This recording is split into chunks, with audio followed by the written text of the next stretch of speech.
dear friends, we were discussing about interrelationship between profit and loss and balance sheet.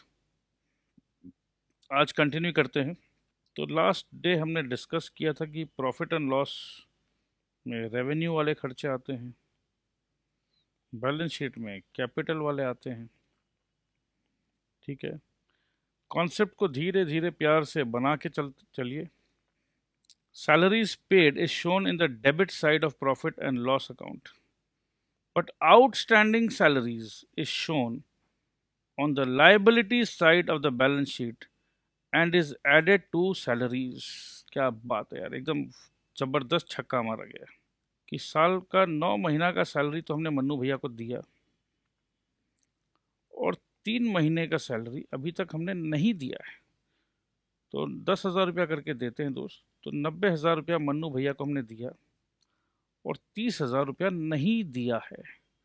और दोस्त आज है 31 मार्च 2018, books को हम क्लोज कर रहे हैं। तो लेजर में 90,000 का मेंशन है, क्योंकि जितना देते हैं अकाउंट्स में अपने को पता है मनी मेजरमेंट का कॉन्सेप्ट है। तो जो पैसा आउटफ्लो हुआ वो है 90,000 रुपया, जो आउटफ्लो नहीं हुआ वो है 30,000 रुपया। इसको कहते हैं आउटस्टैंडिंग सैलरी। आउटस्टैंडिंग का मतलब वो नहीं है कि दरवाजे के बाहर जाके खड़े हो जा, आउटस्टैंडिंग। ठीक है, आउटस्टैंडिंग का पहले मतलब समझो क्या है आउटस्टैंडिंग। तो ये लेजर में अभी तक घुसा नहीं है क्योंकि पैसा दिया नहीं है। क्योंकि पैसा दिया नहीं है तो लेजर के बाहर खड़ा है, ये पैसा लेजर के अंदर घुसने के लिए बेताब है। अरे कोई तो मेरे को अंदर ले लो भाई, अरे तुम बाहर रहे, अभी तक को पैसा नहीं दिया है। तो ये आउटस्टैंडिंग है। लेजर के अंदर कितना है 9,000, लेजर के बाहर कितना है 3,000। आउटस्टैंडिंग, बाहर बाहर बाहर। तो ये बात समझ में आया? हाँ जी, आउटस्टैंडिंग समझा दिया मैंने आपको। अब दोस्त, जैसे वादा हुआ था कि प्रॉफिट एंड लॉस में इस साल का सारा खर्चा अपने को डालना है। अब समझ लो हमारे ऑफिस में एक ही स्टाफ है जिनका नाम है मन्नू भैया। अरे मन्नू भाई मोटर चली पम पम पम, चौपाटी जाएंगे ना भेल पूड़ी खाएंगे। तो भैया देखो, मन्नू भैया का जब बात होता है तो ये गाना याद आ जाता है। तो मन्नू भैया ऐसे इंटरेस्टिंग बंदे हैं, 3 महीना का पैसा नहीं दिया तो भी चौपाटी पे भेलपूड़ी खा के खुश हो गए हैं। भैया मन्नू भैया काम किए हैं 12 मंथ्स के लिए। मन्नू भैया का सैलरी बनता है 1,20,000। ये पूरा साल का परचेज है और ये पूरा साल का सेल है। 4 लाख के परचेज में 1 लाख का परचेज अभी भी सेल नहीं हुआ है, राइट? तो मैचिंग प्रिंसिपल भी यहीं पर सीख लीजिए। जो 4 लाख खरीदा था, क्या टोटल 4 लाख का माल 5.5 में बिका है? नहीं जी। जो 3 लाख रुपया का जो माल है उसको हमने बेचा है 5.5 में। ओ, 3 लाख को 5.5 में बेचा तो भैया 2.5 लाख का कमाई है। समझ में आया? अगर हम लोग ये बोलें कि सर 4 लाख परचेज और 5.5 लाख सेल, तो प्रॉफिट तो सर हमारा 1.5 लाख का है, सेल 5.5 लाख। अरे भैया तो हम ये भी तो कहेंगे ना, अभी 1 लाख स्टॉक में बचा है, 1 लाख इज विथ अस। अगर 1 लाख बचा है तो भैया ये भी तो बिकेगा ना, बाद में बिकेगा कि नहीं? हाँ, तो इसका मतलब है कि 3 लाख वाला माल 5.5 में बिका है। तो ये गलती अपने कर बैठते हैं, तो ध्यान दीजिएगा दोस्त, ये गलती नहीं करना है। 4 लाख का परचेज है, 4 लाख का, तो जनरली क्या होता है, sale minus purchase, sale minus purchase is equal to profit, और इस प्रॉफिट को बोलते हैं ग्रॉस प्रॉफिट। ठीक है, बट सेल माइनस परचेज में एक नया वर्ड आता है जो बाद में बताएंगे, बट अपने को पहले कॉन्सेप्ट को समझना है। ये जो सेल है, लेट से 4 लाख में 4,000 पीस है, ठीक है, 4,000 पीस 100 रुपया करके, बट 3,000 पीस ही बेचा है 100 रुपया करके जो खरीदा था। 3,000 पीस को मैंने 5.5 में बेचा है, ठीक है, तो 1,000 पीस तो अभी भी बचा हुआ है ना दोस्त? हाँ जी, बचा हुआ है। तो ये 1,000 पीस जो बचा हुआ है उसको हम लोग यहाँ लिखते हैं क्लोजिंग स्टॉक। 1,000 पीस का 1 लाख रुपया, 1 2 3 4 5, तो अब देखो, अब ये क्या, ग्रॉस प्रॉफिट जो है, ग्रॉस प्रॉफिट जीपी 6.5 और 4 2.5 लाख, ये एकदम सही है ना, क्योंकि 3 लाख का माल, रेट से ध्यान दीजिए, 1 2 3 3 लाख रुपया का माल हमने 5.5 में बेचा है। तो ये समझ में क्लियरली आ रहा है कि 2.5 लाख रुपया कमाया है, राइट। और अगर ये क्लोजिंग स्टॉक नहीं लिखते यहाँ पर तो भी गड़बड़ हो जाता, क्योंकि यहाँ पर फिर आता प्रॉफिट 1.5 लाख का। तो ग्रॉस प्रॉफिट 1.5 का नहीं है भैया, 3 का माल 5.5 में बिका है, तो 2.5 तो कमाया है मैंने। तो क्लियर है, 2.5 लाख का है। और यही क्लोजिंग स्टॉक दोस्त जब नेक्स्ट ईयर का काम करेंगे तो यही क्लोजिंग स्टॉक नेक्स्ट ईयर में ओपनिंग स्टॉक बन के आ जाएगा। तो ये सब चीज़ आप समझ लीजिए पहले, ठीक है। अब सोचिए, अब याद करिए हमारे मन्नू भैया को, मन्नू भैया, मन्नू भाई, मन्नू भाई। अब एक बात बताओ, ग्रॉस प्रॉफिट तो आ गया 2,50,000, बिक्री करने पे 3 लाख से 5.5 लाख का जो सफ़र था, इस सफ़र में मन्नू भाई का बहुत योगदान था। जा जाके कंधे पे भैया, कंधे पे, ये जो प्रोडक्ट हमारा क्या था, पैंट, और कंधे पे पैंट लेकर घूमते थे, पैंट ले लो, कमर 30, कमर 32, कमर 36, पैंट ले लो, लाल पैंट, हरा पैंट, नीला पैंट, ओ पैंट ले लो। पता, इस तरीके से मन्नू भाई पैंट बेचा करते थे। मैं तो भैया कुछ नहीं करता था, बस इन्वेस्टमेंट करके बैठा। तो मन्नू भाई के मेहनत का नतीजा है कि ये प्रॉफिट आया है। तो भैया मन्नू भाई को जो सैलरी है, तो मन्नू भाई का जो सैलरी है, अब एक बात बताओ, मन्नू भाई का सैलरी है 9 महीने का, हमने दिया है 90,000 रुपया, ठीक है। और हमने लिख डाला शान से कि हमने नेट प्रॉफिट जो किया है, प्रॉफिट जो नेट है मेरा 2,50,000 और 90 हट जाएगा, तो हमने बड़े शान से लिख दिया। अपनी धर्म पत्नी को कहा, डार्लिंग डार्लिंग डार्लिंग, 1,60,000 रुपया हमने कमाया है, चलो कहाँ घूमने चलोगी, बोलो तुमको क्या खरीदवा दूं। तो एक बात बताइए, क्या मैं ये जो हिसाब किताब बना रहा हूँ सही बना रहा हूँ या गलत बना रहा हूँ? क्योंकि सैलरी मन्नू भाई का लिखा है मैंने 90,000, मन्नू भाई का सैलरी 90,000 लिखना सही किया है या गलत किया है मैंने? मन्नू भाई का सैलरी 90 लिखा तो ये प्रॉफिट आया 1,60,000, तो क्या मेरा प्रॉफिट सही है? भैया गलत है, क्योंकि मन्नू भाई को तो 30,000 आपको देना है। मन्नू भाई 12 महीना यहाँ कांधे पे पैंट लेकर घूमे हैं बेचने के लिए आपके लिए, और आप मन्नू भाई को 30,000 नहीं देंगे? अरे नहीं नहीं देंगे भाई, देंगे, क्या बात करते हो, ऐसा क्यों सोचते हो? अरे भैया प्रॉफिट एंड लॉस हमने गलत बना लिया है, सैलरी यहाँ 90,000 लिख दिया, तो इसका मतलब क्या मन्नू भाई को हम पैसा नहीं देंगे, ऐसा सोचा आपने मेरे बारे में? इतना गलत सोचा, मेरे को चोर बनाया, मैं मन्नू भाई का पैसा खा जाऊंगा, ऐसा सोच लिया मेरे बारे में। हमने गलती से अपनी बीवी को बता दिया कि प्रॉफिट हमने 1,60,000 का किया है। तो सर ये गलती से बचने के लिए सर आपको मैं बता रहा हूं ना सर, एक रास्ता है। सर आपने पैसे नहीं दिए हैं, कोई बात नहीं सर, आउटस्टैंडिंग सैलरी होता है सर। ये लेजर के जो बाहर खड़ा है ना 30,000 रुपया, ये जो 30,000 रुपया लेजर के बाहर खड़ा है सर, इसे कहते हैं आउटस्टैंडिंग सैलरी। आपके पिताजी ने कहा था, बेटा कुछ भी हो जाए बेटा, पैसा दो या मत दो बेटा, तुमने पैसे नहीं दिया कोई बात नहीं बेटा, बट इस प्रॉफिट एंड लॉस की मर्यादा को कभी भंग मत होने देना बेटा। एक आउटस्टैंडिंग सैलरी की कीमत तुम क्या जानो बेटा। तो भैया आउटस्टैंडिंग सैलरी की कीमत अब हम पिताजी समझ गए। आउटस्टैंडिंग सैलरी अगर मैं यहाँ 30,000 लिख देता तो हमारे प्रॉफिट महाराज जो 1,60,000 में विराजमान थे, वो प्रॉफिट महाराज 1,30,000 में आ जाते, और मेरी घरवाली नेकलेस का बजट 1,30,000 का रखती। भैया हम तो काम करते हैं तो भैया सारा पैसा बीवी ले लेती है, हम क्या करें, हम तो मजदूर आदमी हैं। बट यहाँ देखो क्या हुआ, बीवी 1,30 की जगह 1,60 ले गई, और मन्नू भाई जो आपके लिए कमाते हैं, मन्नू भाई जब बोले रहे भैया पैसा थोड़ा सा दे देंगे, अरे मन्नू भाई क्या बताएं यार, तेरी भाभी नेकलेस खरीद ली, मेरी बूढ़ी माँ का दवाई का क्या होगा साहब, मैं एकदम शर्मिंदा हो गया और उस दिन से मैंने ये कसम खा ली कि आउटस्टैंडिंग सैलरी नहीं रखूंगा मनु भाई, सैलरी आपको 1 तारीख को मिलेगा। तो दोस्त, जो ऑफिस वैसा सोच ले कि सैलरी 1 तारीख को दे दे तो आउटस्टैंडिंग सैलरी आएगा ही नहीं। बट ऐसा तो ऑफिस होता नहीं है ना दोस्त, आउटस्टैंडिंग सैलरी आ जाता है। और आउटस्टैंडिंग सैलरी नहीं आने से, नहीं रिकॉर्ड करने से प्रॉफिट बढ़ जाता है। तो ये समस्या समझ में आई क्या नहीं आई? आई।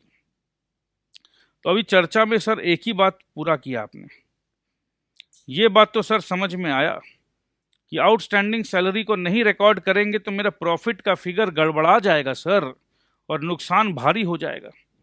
बट सर अभी तक एक बात नहीं समझ में आई, आप लोग जब सिखाते हो तो बोलते हो सैलरी, रटने वाले बच्चे ध्यान से सुने सर, आप लोग जब सिखाते हो तो बोलते हो सैलरी मतलब प्रॉफिट एंड लॉस। हम रट लिए साहब, सैलरी मतलब प्रॉफिट एंड लॉस, सैलरी मतलब प्रॉफिट एंड लॉस, सैलरी मतलब प्रॉफिट एंड लॉस। तो साहब ये बता दीजिए साहब कि ये आउटस्टैंडिंग सैलरी का क्या माजरा है साहब? आउटस्टैंडिंग लगते के साथ ये सैलरी बैलेंस शीट का रास्ता कैसे मिल जाता है साहब? हम तो यही सुने थे साहब कि सैलरी का औकात प्रॉफिट एंड लॉस तक ही सीमित है। ऐसा क्या जादू हो जाता है सर कि ये आउटस्टैंडिंग सैलरी को जगह मिल जाता है बैलेंस शीट में? ये आज समझा दीजिए सर, तो मान जाए आपको कि आउटस्टैंडिंग सैलरी सर है तो सैलरी ही, आउटस्टैंडिंग सैलरी, बल्कि वो सैलरी है जो नहीं दिया आपने। तो सर ये आउटस्टैंडिंग सैलरी को बैलेंस शीट में भी रखेंगे, आउटस्टैंडिंग सैलरी को प्रॉफिट एंड लॉस में भी रखेंगे। तो सर तन्नू वेड्स मन्नू याद आ गया, वही मन्नू भाई, तन्नू वेड्स मन्नू में याद आ गया सर, ओरिजिनल भी आप रखेंगे, डुप्लीकेट भी आप रखेंगे। तो outstanding salary profit and loss में भी रखेंगे, बैलेंस शीट में भी रखेंगे। क्यों रखेंगे सर, ये तो बताइए। बिल्कुल बताएंगे भाई, हम तो आए हैं बताने के लिए।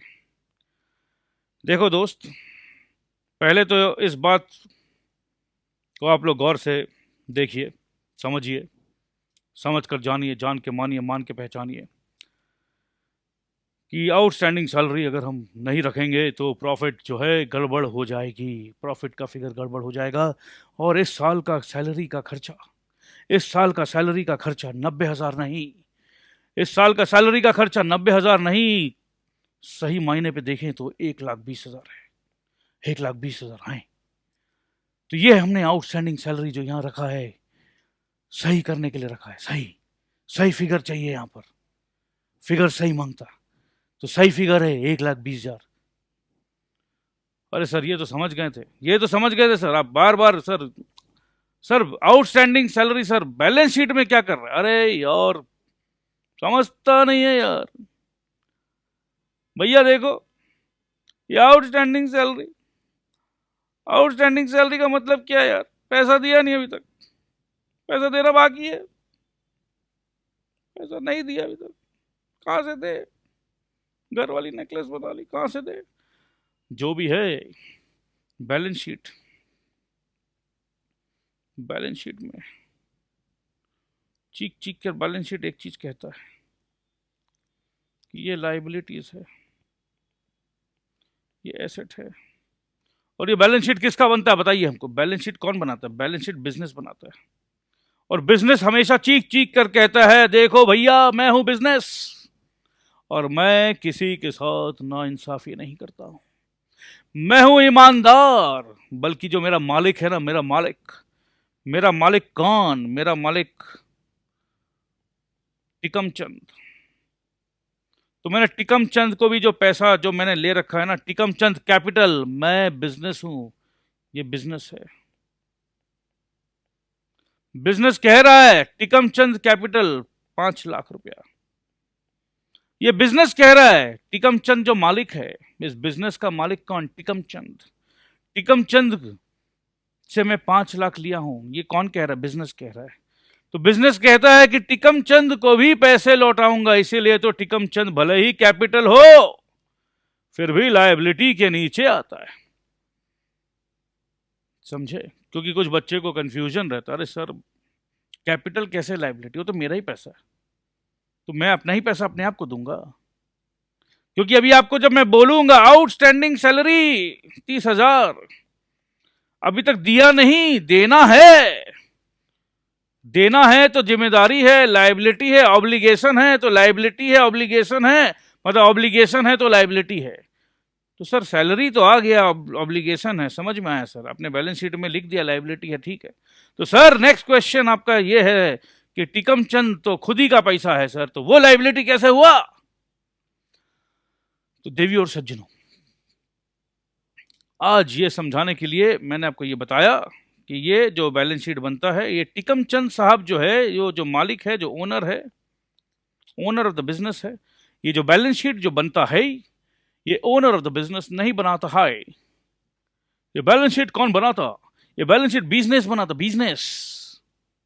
तो बिजनेस बनाया तो बिजनेस ने बोला कि टीकम चंद तेरे को भी जो पैसा देने का वो मई देगा, मई। कौन देगा? मई मतलब बिजनेस देगा, बिजनेस। इसका मतलब है सेपरेट एंटिटी। भूल गए क्या मेरे भाई? टीकम चंद भाई साहब ने अपने घर का रेंट दिया, घर का रेंट दिया तो हमने क्या कर दिया, उसको हमने ड्राइंग बता दिया। याद आया कुछ? तो याद तो आ गया सर। तो इसीलिए आउटस्टैंडिंग सैलरी जो नहीं दिया है अभी तक, जिस दिन देंगे, जिस दिन देंगे उस दिन बैलेंस शीट से हट जाएगा, लायबिलिटी साइड से हटेगा और एसेट साइड से घटेगा। लायबिलिटी से हटेगा, एसेट से घटेगा, एसेट से घटेगा। क्या घटेगा? क्या घटेगा? अरे यार बैंक घटेगा ना भाई। बैंक 30,000, अगर बैंक यहां पर समझ लो, बैंक अगर यहां पर है, अगर ये 530 है तो मेरे भाई ये मशीन है 4 लाख का, और ये बैंक है 130 का। अरे तभी तो मेरा बैलेंस शीट मैच हुआ है 5,30,000 का। 5,30,000 का बैलेंस शीट मैच हुआ है, मजाक नहीं है। 530 का बैलेंस शीट। और अगर ये आउटस्टैंडिंग सैलरी हटेगा, आउटस्टैंडिंग सैलरी हटेगा कब? जब भी हटेगा, जब भी ये 30,000 दिया जाएगा, आउटस्टैंडिंग नहीं रहेगा। और जब भी 30,000 देंगे तो ये 5,30,000 नहीं रहेगा, ये 5 लाख हो जाएगा। ये 5 लाख होगा तो यहां से भी तो कुछ घटेगा, क्योंकि capital is equal to asset. जितना कैपिटल उतना ही एसेट का टोटल। तो ये 5 हुआ तो ये भी 5 होगा, ये भी घटेगा। 130 से घट के हो गया 1, ये भी हो गया 5। तो मैं कोशिश क्या कर रहा हूं? मैं ये कोशिश कर रहा हूं आपको इम्पैक्ट समझाने का कि ये गेम कितना इंटरेस्टिंग है। रट के सिर्फ एंट्री पास तो कोई भी कर देगा लल्लू, बट समझ के कि ये ओवरऑल इम्पैक्ट कहाँ कहाँ, कैसे कैसे, कब कब, क्यों क्यों, कब तक होगा, ये समझाना ज़रूरी है। थोड़ा सा ड्रामेटिक मूड में हूँ भैया, तो आप लोग पसंद नहीं कर रहे हो तो माफ़ कर दीजिएगा, बट यार मैं पसंद कर रहा हूँ, आई एम एंजॉइंग। अपना तो एक फंडा है ज़िंदगी में दोस्त। ज़िंदगी में मैं इंस्टेंट रिवॉर्ड मैकेनिज्म में काम करता हूँ। कल का क्या भरोसा, 2 मिनट का क्या भरोसा। अभी पढ़ाते पढ़ाते हार्ट अटैक आया और ऊपर चला गया, तो भी आप याद करोगे कि सर एकदम अच्छे मूड में थे, सर एकदम खुश मूड में थे, आखिरी सांस तक एंजॉय कर रहे थे सर जिंदगी में। क्योंकि कल के लिए अगर मैं छोड़ दूं अपनी खुशी, कि कल जब मैं बहुत बड़ा पैसे वाला बन जाऊं तो मैं खुश होऊंगा, कल जब मेरे को एक अच्छी लड़की मिल जाए शादी के लिए तो मैं खुश होऊंगा, कल जब मेरे को 2 सुंदर लड़की और 2 सुंदर लड़के हो जाएं तो मैं खुश होऊंगा, और बच्चे की शादी कर दूं तो मैं खुश होऊंगा। तो जिंदगी में ये हैप्पीनेस कभी नहीं आती। तो ये प्रॉब्लम है। तो भैया खुश होके कुछ भी काम कर लो, मज़ा आ जाएगा। तो मैं तो भैया खुश होके पढ़ा रहा हूँ, मज़े से पढ़ा रहा हूँ, ठीक है। I am enjoying myself, so you also enjoy, enjoy and enjoy. So ठीक है। सो ये बात समझ में आई आपको? नहीं समझने की कोई बात नहीं थी। देखो थोड़ा सा ड्रामेटिक करना पड़ता है, ईजी रखो दिमाग में, when you see somebody happy, happiness से क्या होता है ना, पूरा का पूरा जो अपना बॉडी का सेल है ना, दे गेट अट्रैक्टेड। खुशी चीज़ में खुश होने का अट्रैक्शन होता है। तो अट्रैक्शन में भैया अगर आपने ध्यान दे दिया हो तो ज़िंदगी भर ये सब भूलोगे नहीं। तो कितना कलाकारी करना पड़ता है ताकि आप लोग अच्छा नंबर लेकर आओ, good marks. So all these are so that my dear lovely students, आप बोर भी ना हो और आपका नंबर भी अच्छा मिले। ये पता क्या बोल रहे हैं, 5 लाख का मशीन 5 साल चलेगा, तो 1 साल का मशीन 1 लाख रुपया का होता है। तो ये 1 लाख रुपया जो है डेप्रिसिएशन बोलकर प्रॉफिट एंड लॉस में आ जाएंगे। 5 लाख का मशीन हिस्टोरिकल कॉस्ट में लिखते हैं हम लोग, जितना में खरीदा उतना में लिख दो। तो 5 साल का 5 लाख, 1 साल का 1 लाख। सिंपल है यार, एकदम अरिथमेटिक।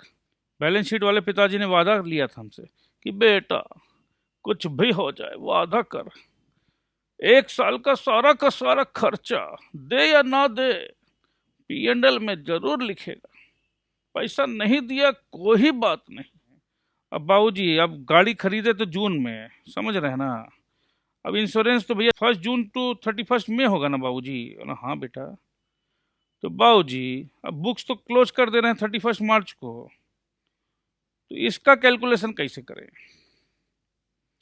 इसका मतलब ये है कि कुछ पैसा हमने एडवांस में दे दिया है, ज़्यादा दे दिया है।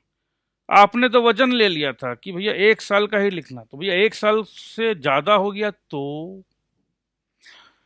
Very good question, you are a good question. ये भी तन्नू वेड्स मन्नू में, याद है वो पप्पी साहब? तो भैया ये गुड क्वेश्चन है। तो अगर ज़्यादा पैसा दे दे तो उसको कम कर सकते हैं ना, ठीक है। तो ये भी आएगा मामला, बाद में आएगा, इसको हमने हल्का सा छेड़ दिया आपको।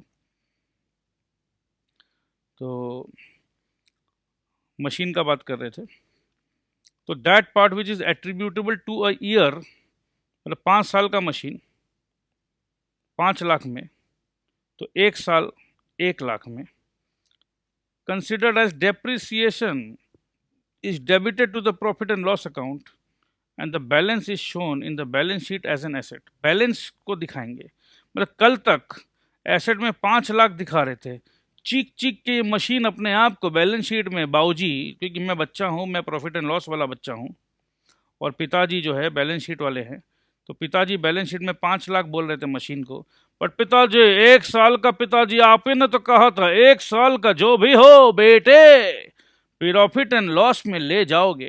तो पिताजी पूरा का पूरा मशीन तो हम नहीं ला पाएंगे भैया। भैया नहीं बाप बोल, अच्छा बाप जी, पूरा का पूरा मशीन तो 5 लाख का हम प्रॉफिट एंड लॉस में टान के नहीं ना ला पाएंगे। अच्छा भैया मत लेकर, तो 1 साल का तो इजाज़त दीजिए बाबूजी। तो 1 साल का बिटवा जी डेप्रिसिएशन बोलकर 1 लाख रुपया लिख डालो। लिख डाला, तो 1 साल का 1 लाख हमने लिख डाला।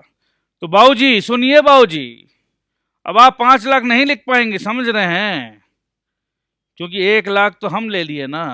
तो बाबूजी भी बोलते हैं अरे बेटा पिता है तुम्हारे, हम भी इसको 4 लाख ही लिखेंगे। हम भी समझते हैं कि 1 लाख खर्च हो गया, 1 लाख रुपया का मशीन खर्च हो गया बेटा, खर्च। क्योंकि प्रॉफिट एंड लॉस में we write all the expenses and all the income.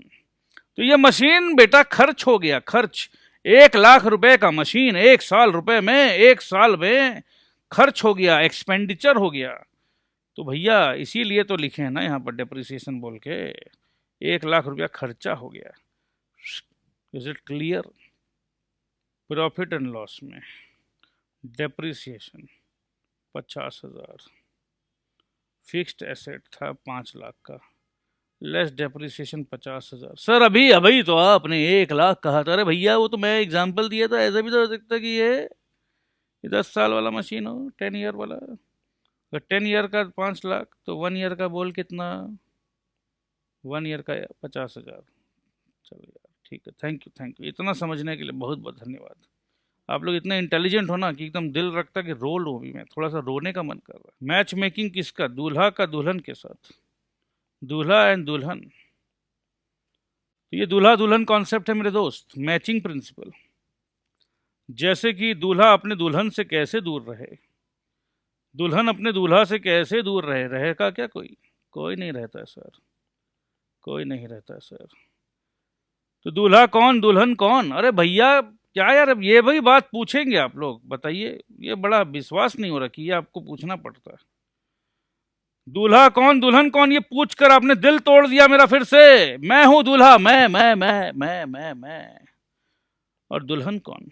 दुल्हन कौन, दुल्हन कौन, दुल्हन कौन? दुल्हन वही हो सकती है जो सारा दिन एक्सपेंडिचर करती है। कोई शक है तो बता दो। हस्बैंड वही जो सारा दिन बेचारा जाता है इनकम करने। दुल्हा दुल्हन, दुल्हा दुल्हन। तो भैया दुल्हन, बोलो कैसा पति चाहिए? अरे ऐसा पति चाहिए जो बहुत ज़्यादा पैसा कमाता हो, क्योंकि सारा पैसा वो कमाएगा और मैं खर्चा करूंगी। हाँ, तो यही तो बात है। तो मैचिंग प्रिंसिपल का मतलब वही है मेरे भाई, कि इस इनकम को जनरेट करने के लिए, ये जो इनकम आया है ना 5 लाख का, इस इनकम के पीछे जानते हो क्या क्या एक्सपेंडिचर हुआ है? इसको मैच करो भैया, मैच करो। अगर इनकम 2018 का है तो खर्चा जो 2018 का है वही देखो। तो इतना सिंपल सा बात है, दूल्हा दुल्हन का कॉन्सेप्ट बहुत सिंपल है, मैचिंग प्रिंसिपल है। तो भैया मेरे को तो नहीं लगता कि आप लोग नहीं समझ पाओगे, तुरंत समझ गए आप लोग। आजकल के बच्चे जो है ना, दूल्हा दुल्हन कॉन्सेप्ट बोलते के साथ समझ गए, मेरे को मालूम था। आई न्यू इट कि कुछ ऐसा बोलना होगा कि बच्चा तुरंत मेरा समझ जाए। 2 अकाउंट होता है, ट्रेडिंग होता है, प्रॉफिट एंड लॉस होता है। तो ट्रेडिंग अकाउंट जो बनता है ना दोस्त, वो फैक्ट्री वाला बनता है। प्रॉफिट एंड लॉस जो भी बनता है वो समझ लो एडमिनिस्ट्रेशन एंड सेलिंग वाला डिपार्टमेंट जो होता है वो प्रॉफिट एंड लॉस वाला होता है। तो छोटा में समझना है तो कुछ भी फैक्ट्री वाला कुछ बात होगा तो वो ट्रेडिंग में जाएगा। एडमिनिस्ट्रेशन सेलिंग ऑफिस वाला बात होगा तो प्रॉफिट एंड लॉस में आएगा। बस इतना ही समझ लो, उससे ज़्यादा समझने का दरकार नहीं है। प्रॉफिट एंड लॉस में अगर एरर हो गया तो बैलेंस शीट में भी एरर हो जाएगा। रेवेन्यू मतलब कमाई, जो कमाई करने के लिए जो खर्च हुआ है उसको मैच करो भैया। हमने कुछ बेचा, बेच के हमको मिला 5 लाख रुपया, तो इससे रिलेटेड एक्सपेंस, तो भैया जो बेचा था, एक तो उसको खरीदा था 3 लाख में, और उस पर हमने कुछ सैलरी दी, एडवर्टीजमेंट किया, जो भी किया इसको बेचने के लिए, relating to it whether or not payment has actually been made. अच्छा, अगर पैसे नहीं भी दिए, जैसे मन्नू भाई को सैलरी नहीं दिया था, should be debited to the trading या प्रॉफिट एंड लॉस अकाउंट। तो अगर देखा जाए अब इसके अगेंस्ट में, इस साल का जो सैलरी है हमने दिया है 5 लाख का, एडवर्टीजमेंट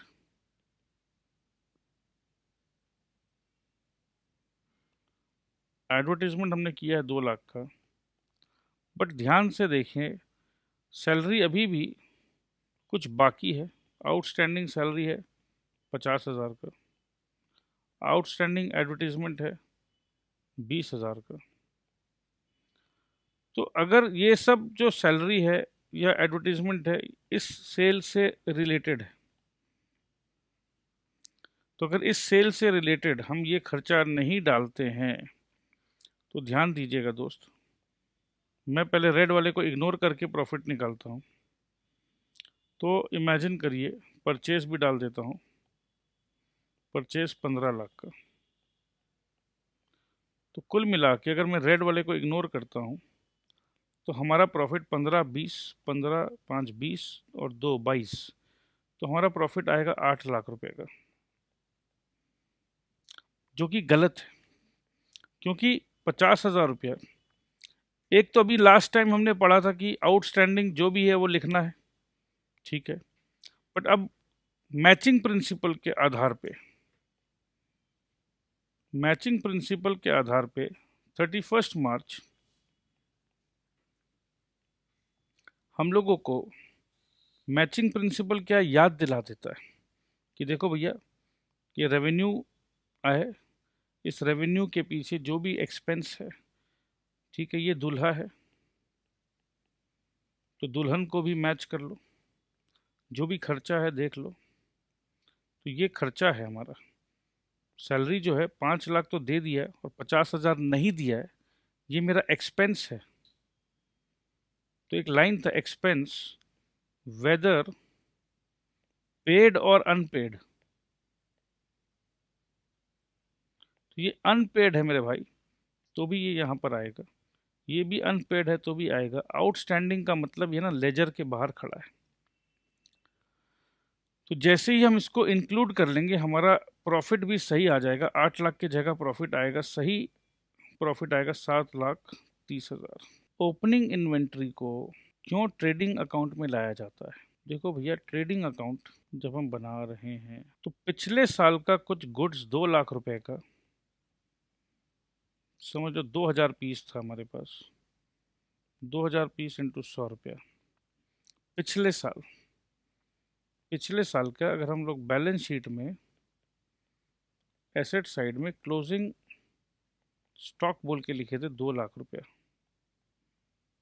अब ये नया इस साल का फ्रेश, दिस इज न्यू। तो न्यू में क्या होता है, पिछले साल का ये बैलेंस शीट का अमाउंट घूम के यहाँ आता है, ओपनिंग स्टॉक बनता है।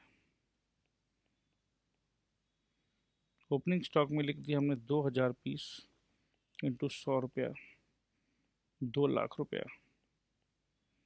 ठीक है जी।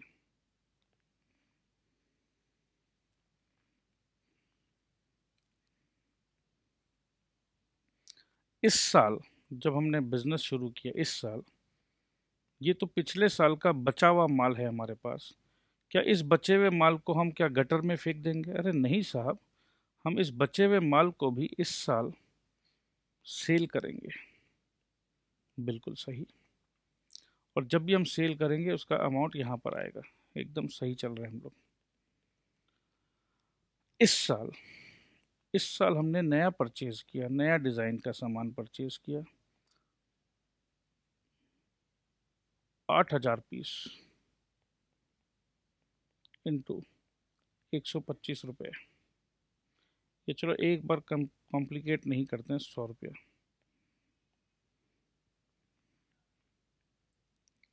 तो इस बार का परचेज है 8 लाख रुपए का। अब इस साल का जो सेल हुआ है दोस्त, 6,000 पीस सेल हुआ है। और 6,000 पीस में ये पूरा का पूरा, ये पूरा का पूरा स्टॉक सेल हो गया है। अगर ये 2000 सेल हुआ तो इसका मतलब ये है कि यहाँ से 4000 पीस सेल हुआ है। तो कुल मिला के 10,000 पीस था, 6,000 piece at the rate of 150 rupees. तो सेल आया 9 लाख रुपए का। अब कुछ देर पहले हमने समझाया था आपको, तो अगर हम लोग ये सोचेंगे कि कुल मिला के हमारा ओपनिंग स्टॉक था जो बेचा हमने और 8 लाख का परचेज़ किया, तो आपको ये लगेगा कि 10 लाख का हमारे पास टोटल परचेज़ है और 9 लाख का टोटल सेल है। हाय राम, हमारे तो लॉस हो गए। क्या ये गलत कैलकुलेशन है या सही? सर ऑफ कोर्स ये गलत है। तो इसीलिए एक नया वर्ड मैं आपको सिखाने वाला हूँ दोस्त। अभी एक नया वर्ड सिखाऊंगा। एक नया वर्ड है कॉस्ट ऑफ गुड्स सोल्ड, या बोलते हैं gross profit is equal to sales minus cost of goods sold. Cost, cost निकालो। किसका कॉस्ट निकालना है? जो गुड्स सेल किया हमने। अच्छा जी, तो हमने जो सेल किया है, हमने 6,000 पीस को सेल किया है, राइट।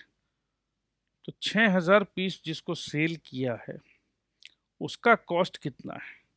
कॉस्ट 6,000 पीस का निकालना है। तो भैया 100 रुपया पीस है, 100 रुपया पीस है।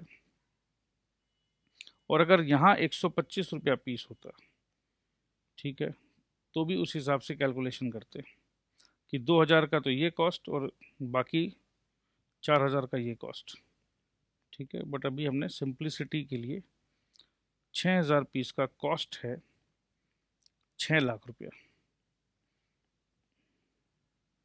तो ये क्लियर समझ में आया कि हमने 3 लाख का मुनाफा किया, राइट और रॉन्ग? हाँ जी। बट क्या हम लोग इसको यहाँ इधर लिखेंगे? नहीं। तो क्या करते हैं हम लोग, अपने को पता है कि जो क्लोजिंग स्टॉक है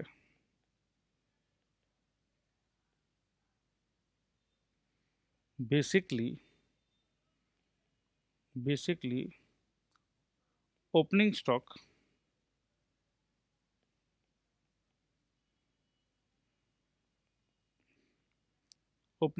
था 2000, परचेज था 8000,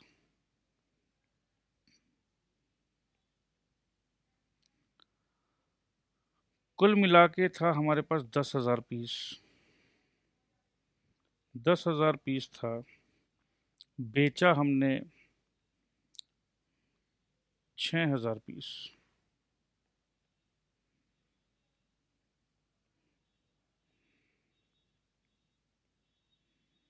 this is total stock. Stock sold, total stock. Total stock में दोस्त ये दोनों आ जा रहा है, ओपनिंग स्टॉक प्लस परचेज। इसमें से 10,000 पीस में से 6,000 पीस बिका, तो total stock minus stock sold is equal to closing stock is equal to 4,000 piece. और अपने ऐसे भी समझ सकते हैं, ये जो यहाँ से जो आ रहा है स्टॉक सोल्ड, ये जो स्टॉक सोल्ड है, स्टॉक सोल्ड में क्या होता है, 6,000 है हमारा, 6,000 पीस था इंटू 100 जो कि है कॉस्ट प्राइस 6 लाख, और 6,000 पीस में हमने मुनाफा किया है 50 रुपया करके, ये है हमारा प्रॉफिट का अमाउंट 3 लाख। तो इस तीनों को मिला के अपने बोलते हैं सेल्स वैल्यू 9 लाख। तो basically stock sold is sales minus cost of goods sold is equal to profit. So 9 lakh रुपया हमारा सेल्स वैल्यू है, इसी सेल्स वैल्यू का कॉस्ट है 6 लाख रुपया, तो हमारा प्रॉफिट आना चाहिए 3 लाख रुपया। ये बात एकदम क्लियर है। अब 3 लाख रुपया प्रॉफिट जो आएगा, जब तक हम ये क्लोजिंग स्टॉक को, जो कि अपना 4,000 पीस है, 4,000 into 100 is equal to 4 lakh रुपया यहाँ नहीं लिखेंगे तो हमारा प्रॉफिट का फिगर सही तरीके से नहीं मिलेगा, क्योंकि यहाँ पर 10 लाख है और यहाँ पर दोस्त 13 लाख रुपया है,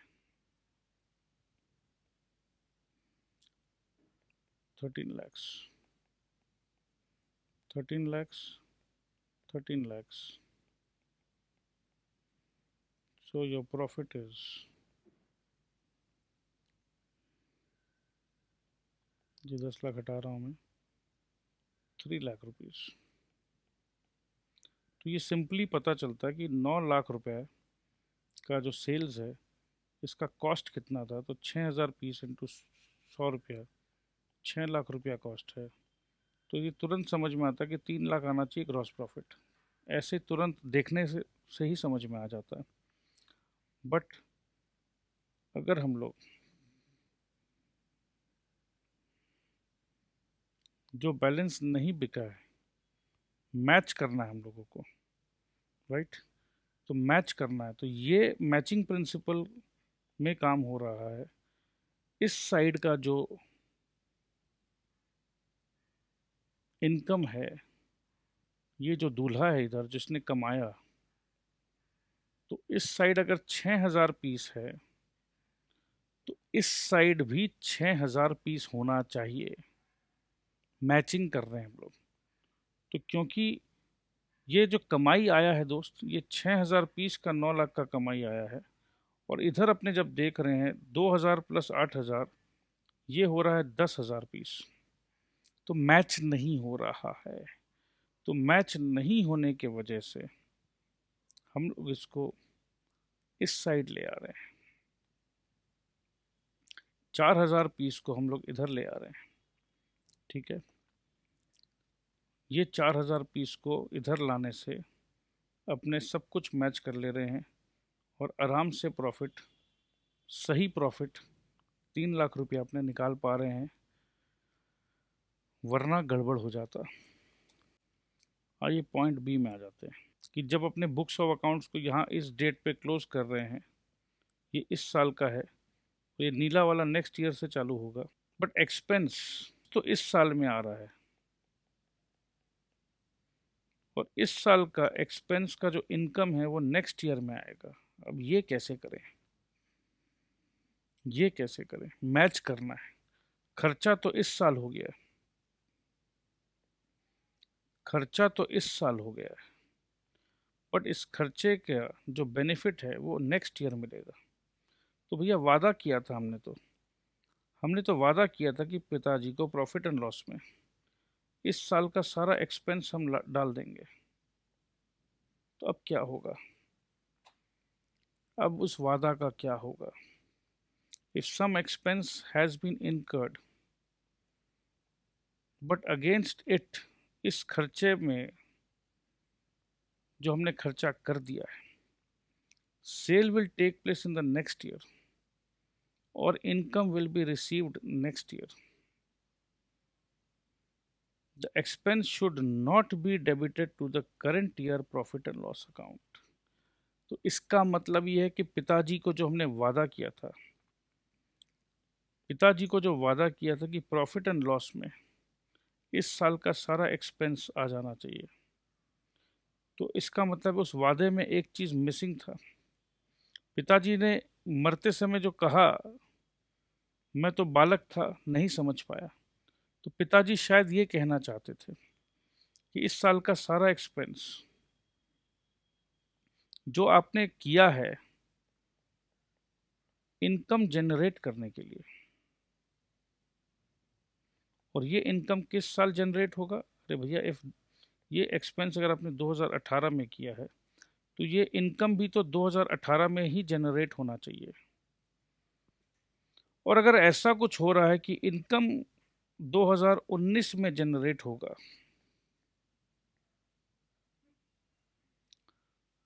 तो भैया जब इनकम 2019 में है, जब दूल्हा आपको 2019 में प्राप्त होगा, तो दुल्हन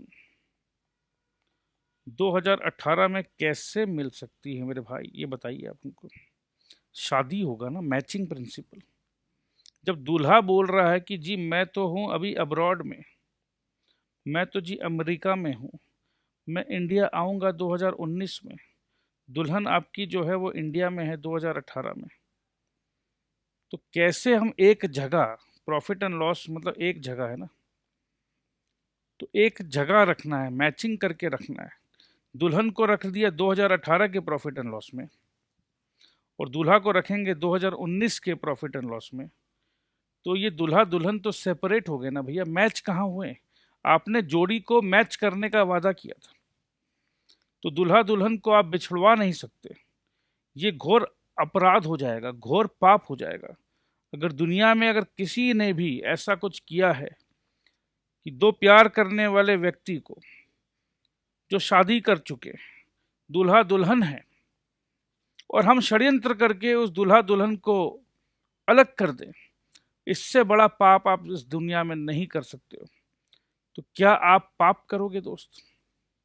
बताइए, आपको ये पाप मंजूर है तो बता दीजिए आज कि हाँ सर हम तो पाप कर सकते हैं। तो मेरे को पूरा यकीन है ऐसा घिनौना अपराध तो कोई नहीं करेगा, तो आप भी मत करिएगा, सोचिएगा भी मत। तो देखिए यही चीज बताया जा रहा है। कि कभी कुछ ऐसा हो जाए, कभी कुछ ऐसा हो जाए कि some expense has been incurred but against it sale will take place in the next year. दुल्हन तो 2018 में रेडी है, पर दूल्हा आएगा 2019 में। तो ऐसा नहीं हो सकता कि इस दुल्हन को किसी और दूल्हा के साथ शादी करा दे 2018 में, नहीं हो सकता है, क्योंकि ये दुल्हन किसकी है, ये दुल्हन इसकी है। तो और वो दूल्हा आएगा 2019 में, तो इस दुल्हन को भी 2018 में हटा के इसको अपने दूल्हे के पास लेके जाएंगे, इसको सुरक्षित कर लेंगे। 2018 का हिसाब किताब में जिस महफिल में इसका दूल्हा नहीं, उस महफिल में इसको नहीं लेकर जाएंगे। If some expenses have been incurred but against it sale will take place in the next year or income will be received next year, the expense should not be debited to the current year's profit and loss account but should be carried forward as an asset। कितना भारी बात है दोस्त। जैसे ये दुल्हन जो है, अब ये मेरी अमानत है साहब, ये मेरी अमानत है। अमानत, अमानत मतलब क्या है, जो वैल्यूएबल है, राइट। ये मेरी अमानत है, ये मेरी एसेट है, ठीक है, इसको एसेट बना लेंगे। And shown in the balance sheet.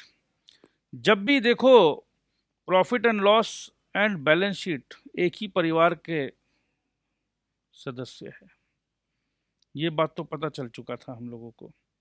Profit and loss बेटा का हिसाब किताब है और बैलेंस शीट उसका पिताजी है, बाप जी है। तो बाप जी ने कहा कोई बात नहीं, ये जो दुल्हन है, ये दुल्हन मेरे बेटे 2018 एक बेटा है और 2019 भी एक बेटा है। तो ये बाप है बैलेंस शीट। तो बैलेंस शीट क्या करेगा, अरे ये दुल्हन तो मेरे जैसे दो बेटा है, राम एंड श्याम। राम है 2018, राम है 2018 और दोस्त गौर फरमाइएगा श्याम है 2019। शाम की दुल्हन है 2018 में अगर आ गई तो पिताजी क्या गलती से, क्या 2018 में अगर दुल्हन आ जाती है, पहले आ गई, तो क्या मैं इसका जोड़ी राम के साथ कर दूंगा? नहीं नहीं नहीं बेटे, बैलेंस शीट बोलेगा बेटे मेरे दो बेटे हैं राम एंड श्याम, तुम्हारा जोड़ी हमने तय किया था शाम के साथ, तो बेटे तुम अभी प्रॉफिट एंड लॉस में जाओगी तो प्रॉफिट एंड लॉस में तुमको राम मिलेगा, बट तुम तो राम की दुल्हन नहीं हो बेटे, तुम श्याम की दुल्हन हो। तो प्रॉफिट एंड लॉस समझ लो एक घर है, होम है, होम ऑफ द सन। अब इस सन में कौन रह रहा है? सन में राम रह रहा है। दुल्हन किसकी है? श्याम की। तो पिताजी को क्या करना चाहिए? पिताजी को ये करना चाहिए बेटे तुम मेरे घर पे आके सुरक्षित रहो, मैं तुम्हारा पिता समान हूं। तो बैलेंस शीट में एसेट साइड में उसको बहुत इज्जत के साथ पिताजी उसको राम के पास नहीं भेज सकते, शाम का इंतजार होगा। बेटा भी 2018 है, शाम आता ही होगा। बस जैसे ही शाम आएगा बेटा, मैं तुमको यहां से विदा कर दूंगा। इसका मतलब ये है कि ये बैलेंस शीट में परमानेंट नहीं रहने वाली है भाई। पिताजी देखेंगे कि जिस दिन मेरा बेटा शाम आ गया, तो शाम को देखते के साथ वैसे भी ये राधा जो है, वैसे भी ये राधा कहाँ टिक पाएगी, अपने शाम को देखकर नंगे पांव दौड़े चली जाएगी। तो बस दोस्त, ये गलती आपसे ना हो जाए, ठीक है। जोड़ी को बना के रखना है, गलत जोड़ी को नहीं मिलाना है और बिछड़वाना भी नहीं है। सो प्लीज ध्यान रखना है दोस्त आपको। It will be debited to the profit and loss account only when the relevant income. Relevant income कौन है बताइए? अभी जो मैंने एग्जांपल दिया, रेलेवेंट इनकम कौन है? शाम है, और ये शाम आएगा 2019 में। Will also be credited. अब कोई वजह से शाम को आना था 2019 में, शाम नहीं आया और शाम 2020 में आएगा, तो कोई दिक्कत नहीं है, वो एसेट बन के बैलेंस शीट में रह जाएगी 1 साल और, कोई दिक्कत नहीं है। Matching principal. तो ये 5 दुल्हन 5 साल वाली बैठी है, तो इसका दूल्हा इस साल में है तो भैया इसको भेज दो प्रॉफिट एंड लॉस में। इसका दूल्हा अगले साल, तो इसको अगले साल भेजेंगे प्रॉफिट एंड लॉस में। तो इस तरीके से आप समझ सकते हैं मैचिंग प्रिंसिपल कि 2018 में जाएगी, ये 2019 में जाएगी, ये 2020 में जाएगी। यही प्रिंसिपल है। इनकम आ गया है करंट ईयर में, बट खर्चा इस साल हो ही नहीं रहा है, तो क्या मैचिंग हो रहा है दोस्त? इनकम को अगर मैं इधर ले लूं तो मेरे को इसका इनकम इज मैं दूल्हा, बट दुल्हन जो है इस बार दुल्हन अगले साल आएगी। अभी पिछले एग्जाम्पल में दूल्हा जो था, दूल्हा अगले साल, इस बार ऐसा हो रहा है कि दुल्हन अगले साल आएगी। ठीक है, दुल्हन अगले साल आएगी। अब दोस्त,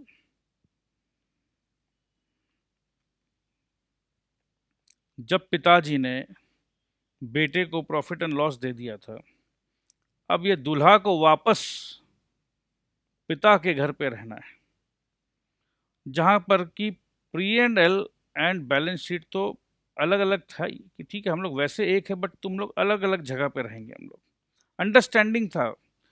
अब इस सिचुएशन पे ये एक बेटा जो दुल्हा है, क्योंकि ये इनकम है, इस इनकम का रिस्पेक्टिव एक्सपेंडिचर मतलब जो दुल्हन है वो नेक्स्ट ईयर में आएगी, नेक्स्ट ईयर। तो ये जो इनकम है, ये एग्जांपल है जेट एयरवेज का। 31 मार्च होता है कट ऑफ डेट। मैं 27 फरवरी वाले दिन लंदन का टिकट कटाया, बट मैं जाऊंगा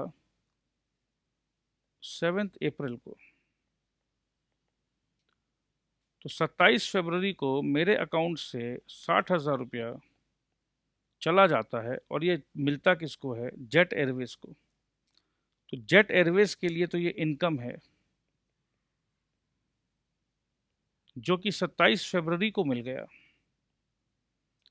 बट जेट एयरवेज का इस इनकम के अगेंस्ट में जो खर्चा है वो होगा 7 अप्रैल को, और 7 अप्रैल जो है वो नेक्स्ट ईयर है, नेक्स्ट ईयर। बैलेंस शीट यहाँ कट में हो जा रहा है, तो मैचिंग कैसे करेंगे? इसका मतलब है कि ये जो एक्सपेंस है,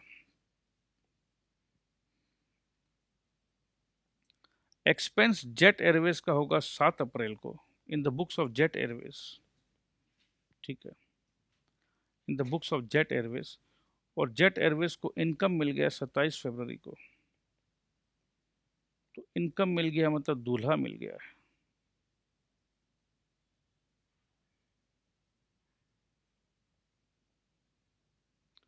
दुल्हन जो है,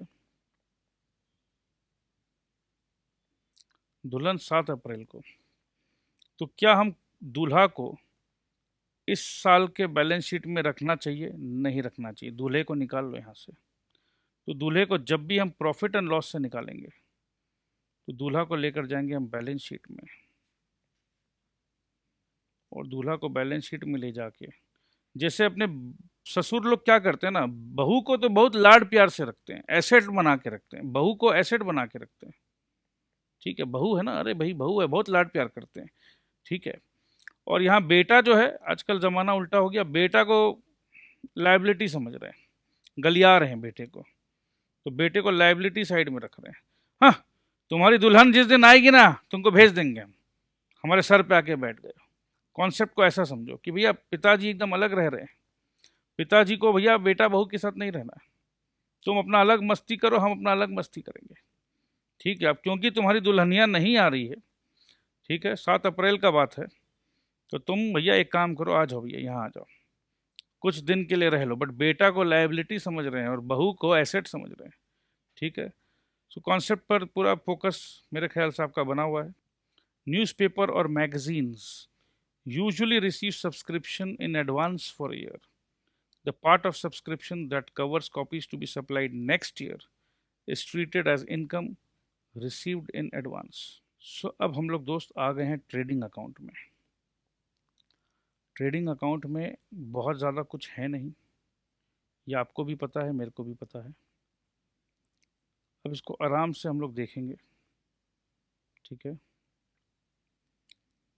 ये पॉइंट्स टू रिमेंबर जो है ये हम नहीं कराएंगे, ये आपके लिए सेल्फ रीडिंग है।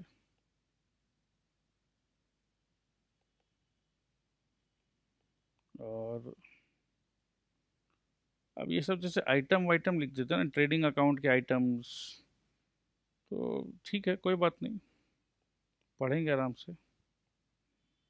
बट ये जितना भी है इसका मोर और लेस हमने चर्चा कर रखा है। तो हम क्या चाह रहे हैं, अगर हम डायरेक्ट इलस्ट्रेशन नंबर 1 में आ जाए,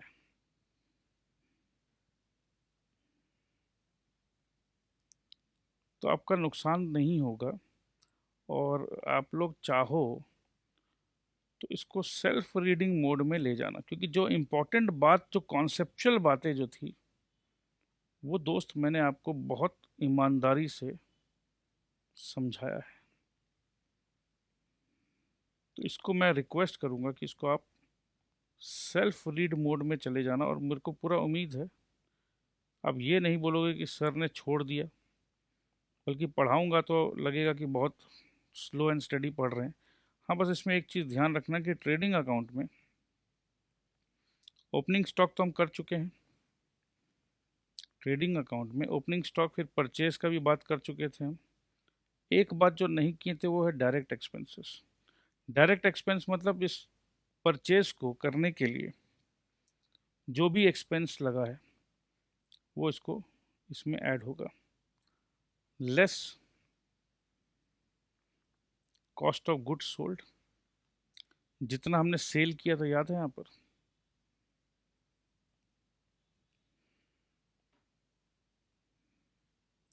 उससे क्या क्लोजिंग स्टॉक निकल जाएगा। तो ये हम कर चुके हैं, पीछे किए हैं हम लोग, ठीक है। तो ये आपको समझ में आ जाएगा, क्योंकि कॉस्ट ऑफ गुड्स सोल्ड हमने समझा रखा है आपको। तो ये पूरा उम्मीद है आप आराम से करोगे, आराम से करोगे। बाकी इसमें रिटर्न्स का आया है कि कुछ रिटर्न आउटवर्ड हो रहा है या कुछ इनवर्ड हो रहा है, तो सेल्स रिटर्न या परचेज रिटर्न को माइनस करने का बात है, तो ये भी आप कर लोगे। तो ये मैं पूरा उम्मीद के साथ छोड़ सकता हूँ। ओपनिंग इन्वेंट्री हम लोगों को पता है कि लास्ट ईयर का क्लोजिंग ओपनिंग बनता है। परचेज एंड परचेज रिटर्न हम लोगों को पता है कि परचेज क्या होता है और परचेज रिटर्न क्या होता है, तो ये सब हम लोगों को पता है। कैरेज क्या होता है, कैरेज मतलब जो लाने के लिए जो भाड़ा लग रहा है, ठीक है। बस इसमें इतना ध्यान रखना कि अगर मशीन लाया हमने, मशीन लाए हैं, तो ये हम लोग पढ़ चुके हैं, वो कॉस्ट ऑफ द एसेट में जाएगा और वो ट्रेडिंग अकाउंट में नहीं आएगा, ठीक है। ये बात हम लोग कर चुके हैं पहले। कब किए थे, रेवेन्यू एंड कैपिटल वाला जब हम बात कर रहे थे, तो ये सब बातें हम कर चुके हैं। वेजेस के बारे में अगर हम बताएं, तो गोडाउन स्टोर्स ये सब में जो अनस्किल्ड टाइप के लोग होते हैं, उनके लिए अकाउंटिंग भाषा में वेजेस का प्रयोग होता है। और जो पढ़े लिखे स्किल्ड लोग होते हैं, उनके लिए सैलरी शब्द का प्रयोग होता है। अब कहीं कहीं आप एक चीज़ देखोगे दोस्त, कभी कभी एक कॉलम देखोगे वेजेस एंड सैलरीज, और कभी कभी कॉलम देखोगे सैलरीज एंड वेजेस। तो मैं आपको तुरंत बता देता हूं कि वेजेस एंड सैलरीज अगर ऐसा लिखा है एंड सैलरीज एंड वेजेस, तो इसका मतलब पता क्या हो रहा है। समझ लो कि एक फैक्ट्री है मेरे पास, फैक्ट्री में 1000 वर्कर काम कर रहे हैं। कितना, 1000। उस 1000 वर्कर को देखने के लिए 10 लोग है जो स्किल्ड लोग है। तो देखा जाए तो 1000 लोग और इधर 10 लोग, तो वेज जो मिलता है वो 1000 लोगों को मिलता है। और सैलरी इसी फैक्ट्री में, क्योंकि ये 10 लोग चाहिए मेरे को, नहीं तो ये 10 लोग जो स्किल्ड पढ़े लिखे लोग हैं ये इनके सुपरवाइज़र है, तो वो सुपरवाइज़र पढ़े लिखे हैं, उनको सैलरी बोलेंगे। तो 1000 लोगों का समझ लो 5000 रुपया करके है, और यहाँ सैलरी जो है भले ही 10 लोगों का है बट 25,000 रुपया करके है। तो ये 1000 इंटू 5000, ये अपना दोस्त बन जाएगा 50 लाख रुपया। 1000 इंटू 5000 50 लाख, और 25,000 इंटू 10 होगा 2.5 लाख। तो दोस्त इसमें वेज का कंपोनेंट ज़्यादा है, सैलरी का कंपोनेंट कम है, और ये जो सैलरी दे भी रहे हैं हम लोग, तो ये फैक्ट्री वाला जगह का दे रहे हैं हम लोग, और फैक्ट्री वाले जगह का हम लोग ट्रेडिंग अकाउंट में अकाउंट्स बनाते हैं। तो जब भी वेजेस एंड सैलरी दिया जाएगा तो अपने को ये समझ में आ जाएगा कि ये जो है वेजेस एंड सैलरी दिया हुआ है, तो ये नहीं कि और एक साथ दिया हुआ है, ऐसा नहीं लिया हुआ है। देखो वेजेस 50 लाख, सैलरी 2.5 लाख, तो अलग अलग है भैया, तो अपने को पता नहीं, बट वेजेस एंड सैलरीज दिया हुआ है 52.5, तो अपने को डायरेक्ट इसको सीधा सीधी अपने को कहाँ लेके जाना है, ट्रेडिंग में। अब यहीं पर अगर सैलरीज एंड वेजेस दिया हुआ है,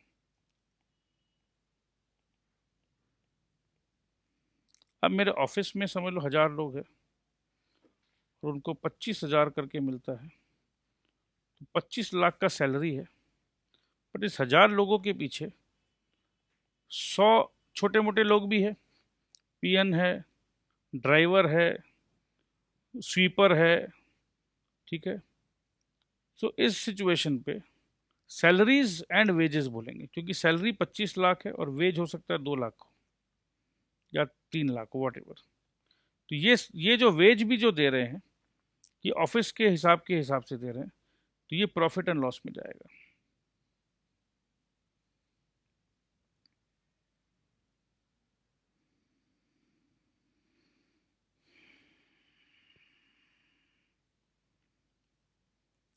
Wages paid to the workers in the godown stores should be debited to the trading account. If any amount is outstanding, it must be brought into the books so that full wages for the period concerned are charged to the trading account. However, if wages are paid for installation of a fixed asset, it should be added to the cost of the asset. तो ये सब बात तो हम लोगों को पता है कि भैया अगर फिक्स्ड एसेट से बात हो रहा है या फिक्स्ड एसेट से रिलेटेड खर्चा है, तो हमको पता है कि इसको कहाँ पर लेके जाना है। सेल्स एंड सेल्स रिटर्न तो अपने को पता है, बहुत इजी है, ये आप self reading मारिएगा।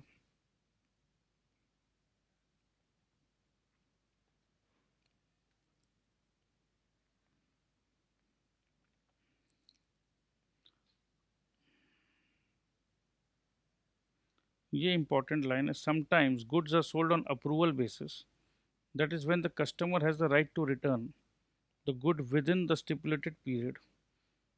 In that case the sale entry should be reversed, it is discuss later in detail. तो ठीक है, लेटर में कर लेंगे। ये सब आप देख लीजिएगा, क्लोजिंग इन्वेंट्री एंड वैल्यूएशन, ठीक है।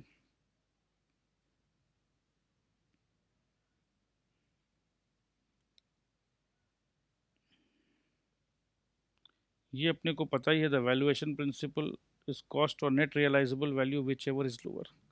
सो we know all these things. तो मैं यही चाह रहा हूँ कि अभी इसको एक बार के लिए स्किप करते हैं, ठीक है। आज के लिए हम एक बार इलस्ट्रेशन 1 स्टार्ट करते हैं, आप लोग घर पे रीड ज़रूर करिएगा, ठीक है।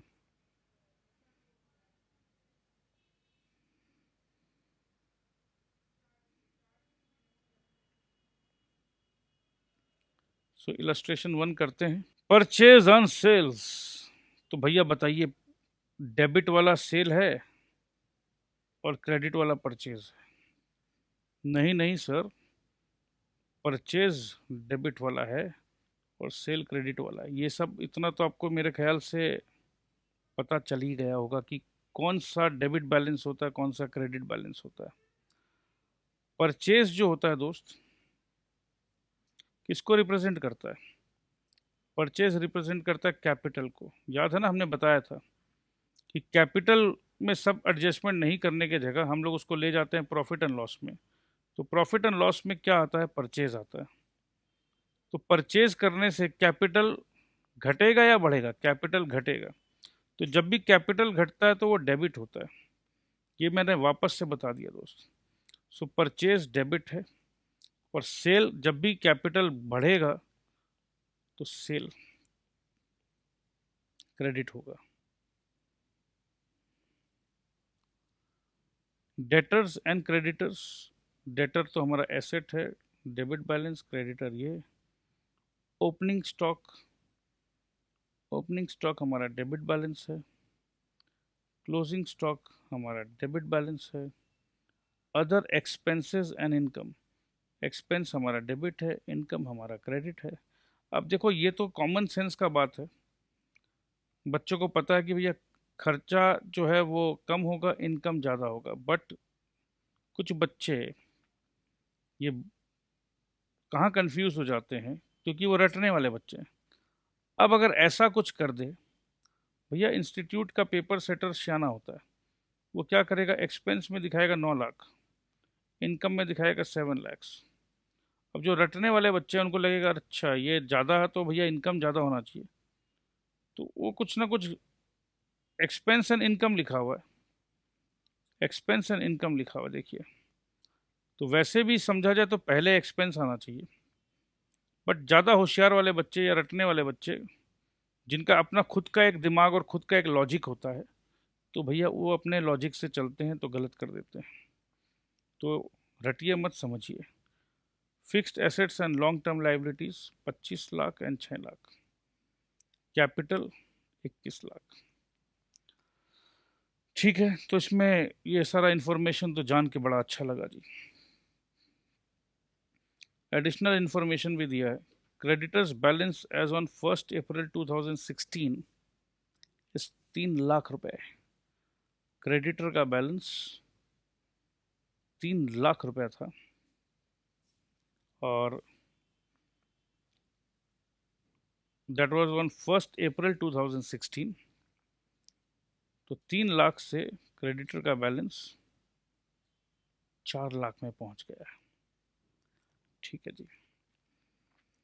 You are required to calculate cost of goods sold and amount paid to creditors during the year। क्या ये कैलकुलेशन आप कर लोगे? तो दोस्त मैं ये कैलकुलेशन आपको होमवर्क में दे रहा हूँ, ठीक है? तो होमवर्क में आप करिएगा, अपने आप करिएगा, क्योंकि आज थोड़ी सी तबीयत ढीली लग रही है, मन मिजाज थोड़ा सा कमज़ोर लग रहा है, तो आज मैं आपको जल्दी छोड़ देता हूँ। इंस्टीट्यूट का मटेरियल में जो इलस्ट्रेशंस है more than enough, you don't have to follow 10 books. Institute का इलस्ट्रेशन कर लेंगे, काम हो जाएगा आराम से, 80 प्लस आ जाएगा आराम से। तो दोस्त आज के लिए tata, bye bye, take care, I love you all, bye bye.